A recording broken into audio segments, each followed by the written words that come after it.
gabadhani magaceeda waxaa la dhahaa ugaas. Wallahi qisadeeda markaan daawday aada ula qiirooday.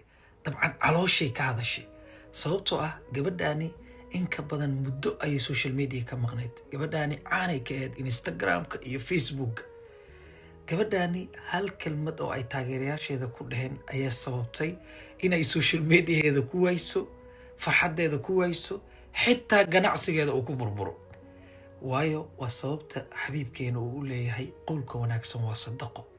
fiiri gabadhani iyadoo goobteeda ganacsi joogta ayaa qof ka mid ah taageerayaasheeda wuxuu dhahay, abaayo weli owlaad ma haysatid miya?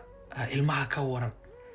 waayo qofka dumarka ah wax walbo u sabri kartaa, laakiin owlaad la'aan iyo guri aysan ku haysanin farxad uma sabri karto. gabadhii waxay sababtay dukaankeeda dhan inay xaraashto, xitaa baqaarkeeda ay iibiso, xitaa social media dhan ay ka baxdo.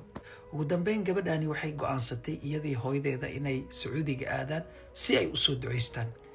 gabadhani xaramkii markay tagtay soo duceysatay, soo laabashadeeda wiil bay isbarteen. 3 bilood markay isqabeenna ilaahay owlaadu siiyey. fiiri 10 sano owlaad sugaysay, hal maroo beydka ilaahay ay soo xasuusatay ayuu ilaahay culeyskii haystay kaga qaaday.